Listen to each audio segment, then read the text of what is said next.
आता स्टेजवरती भाजपचे माजी राष्ट्रीय अध्यक्ष आणि सध्या केंद्रात असलेले गृहमंत्री राजनाथ सिंह यांचं भाषण सुरू झालेलं आहे आणि त्यानंतर भाजपचे राष्ट्रीय अध्यक्ष अमित शाह जे आता गांधीनगर लोकसभा अगदी राजनाथ सिंह बोलतायत, आपण थेट ही दृश्य बघतोय। अकाली दल के राष्ट्रीय अध्यक्ष आदरणीय प्रकाश सिंह जी बादल, शिवसेना के राष्ट्रीय अध्यक्ष आदरणीय उद्धव जी ठाकरे, हमारे आरएलएसपी के राष्ट्रीय अध्यक्ष, एलजेपी के राष्ट्रीय अध्यक्ष आदरणीय रामविलास जी पासवान, हमारे भारतीय जनता पार्टी के पूर्व राष्ट्रीय अध्यक्ष आदरणीय नितिन भाई जी गडकरी, यहाँ के मुख्यमंत्री विजय रूपाणी जी और यहाँ मौजूद मेरे सभी सम्मानित बहनों एवं भाइयों, न तो मैं गुजरात का मतदाता हूं और आज यहां पर हमारे अमित भाई अपना नामांकन दाखिल करने जा रहे हैं, न तो उसका मैं प्रस्तावक हूं और न तो समर्थक हूं। फिर भी मैंने फैसला किया कि यदि अमित भाई शाह यदि अपना नामांकन दाखिल करने जा रहे हैं तो उस अवसर पर मैं निश्चित रूप से मौजूद रहूंगा और इसीलिए आज मैं यहां पर मौजूद हूं।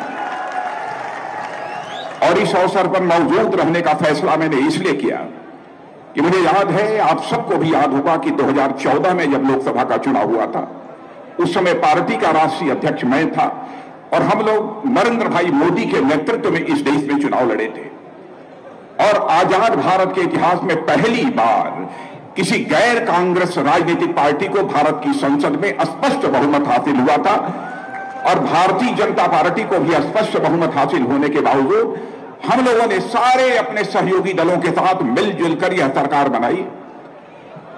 इसलिए आज के अवसर पर मैं वही शुभकामनाएं देने के लिए यहां पर अमित भाई शाह के लिए आया हूं कि यह संसदीय निर्वाचन क्षेत्र, यहां से हमारे आदरणीय लाल कृष्ण आडवाणी चुनाव लड़ते रहे, लंबे समय तक उन्होंने अपना पार्टी का मार्गदर्शन किया है, एक कद्दावर नेता हैं, उनका उत्तराधिकार संभालने यदि कोई जा रहा है तो हमारे अमित भाई शाह उनका उत्तराधिकार संभालने जा रहे हैं।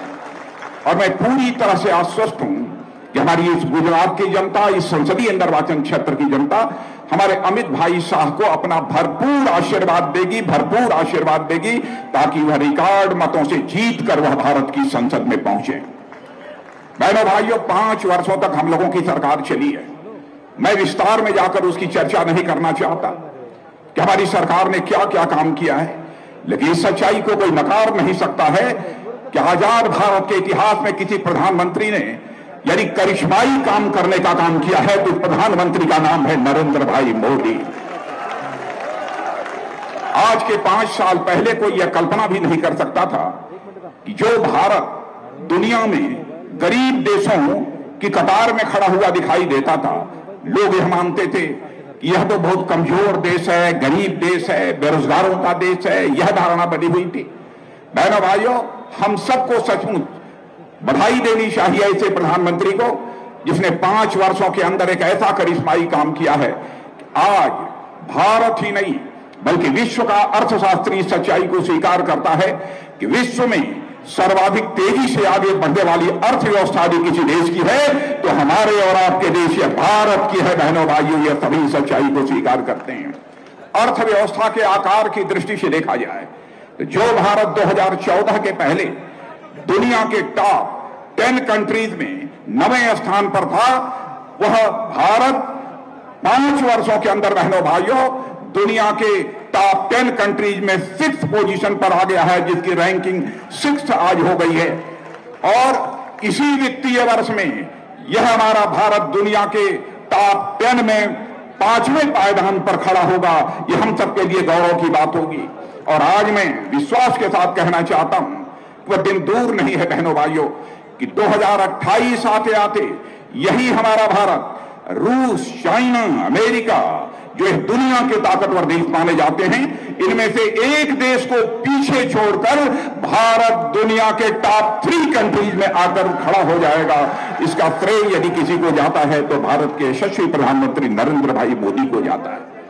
बहनों भाइयों, अंतर्राष्ट्रीय जगत में भारत की प्रतिष्ठा बढ़ी है। कौन इस सच्चाई को नकार सकता है? सभी सच्चाई को मानते हैं।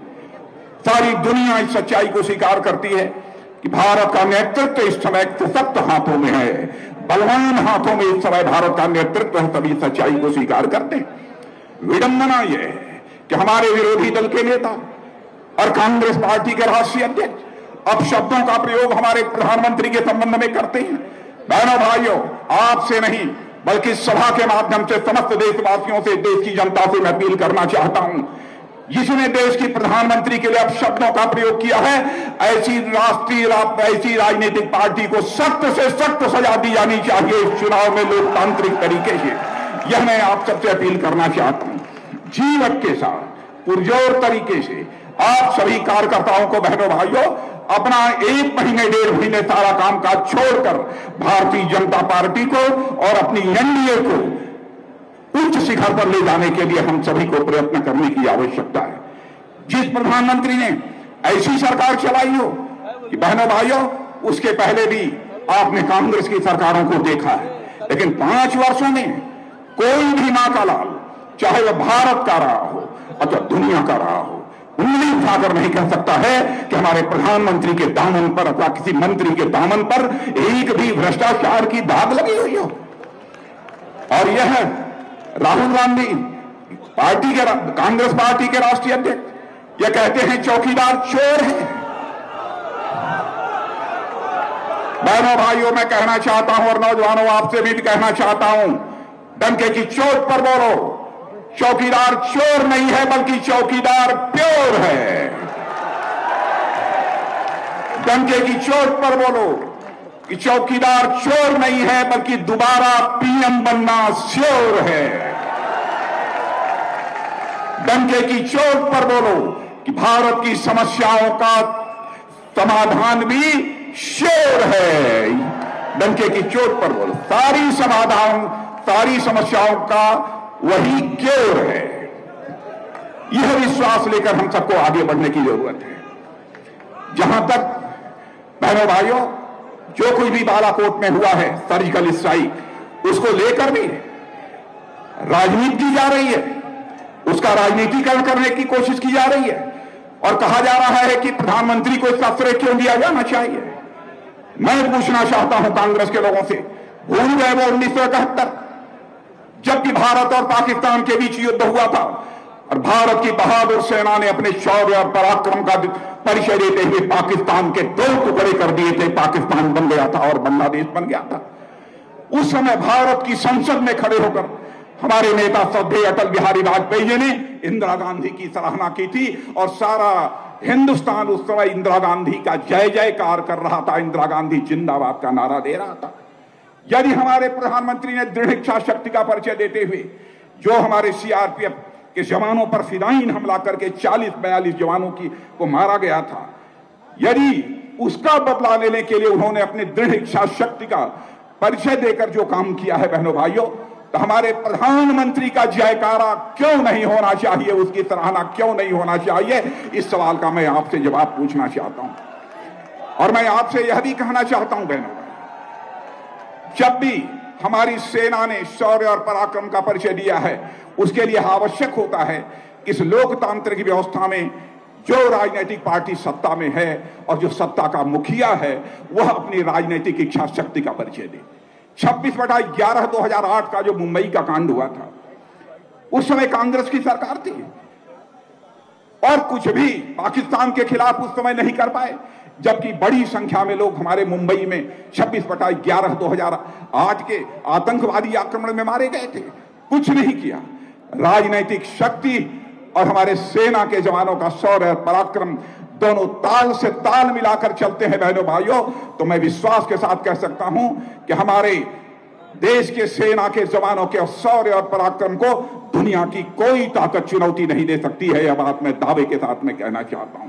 और यहां से लेकर वहां तक जितने भी आप सब खड़े हैं और यहां भी खड़े हैं, मैं सबसे अपील करना चाहता हूं कि हमारे सेना के जवानों ने अपने शौर्य और पराक्रम के आधार पर भारत का मस्तक सारी दुनिया में ऊंचा किया है। इसलिए आप लोगों के द्वारा भी एक बार हाथ उठाकर बहनों भाइयों अपने सेना और के सेना के जवानों के शौर्य पराक्रम का अभिनंदन किया जाना चाहिए। आप सबसे भी कहना चाहता हूं, एक भी हाथ नीचे नहीं होना चाहिए, तालियां बजाकर उनका अभिनंदन किया जाना चाहिए। मित्रों, यह मैं आप सबसे अपील करना चाहता हूं। और आज के अवसर पर इससे ज्यादा कुछ न कहते हुए मैं अंतिम अपील आप लोगों से यही करूंगा कि आदरणीय अमित भाई साहब ने करिश्माई काम इन्होंने भी संगठन में किया है। मैं जानता हूं 5.5 वर्षों तक मैंने भी संगठन चलाया है, लेकिन जो काम मैं नहीं कर पाया सचमुच वह अमित भाई शाह ने अपने 4.5 वर्षों के कार्यकाल में करके दिखाया है। पहली बार आज हम सभी कार्यकर्ता आपण बघतोय गांधीनगरमध्ये राजनाथ सिंह बोलतायत, काँग्रेसवर त्यांनी जोरदार हल्लाबोल केलेला आहे। एक छोटासा ब्रेक घेऊन पुन्हा परतूया, पहा फक्त न्यूज 18 लोकमत।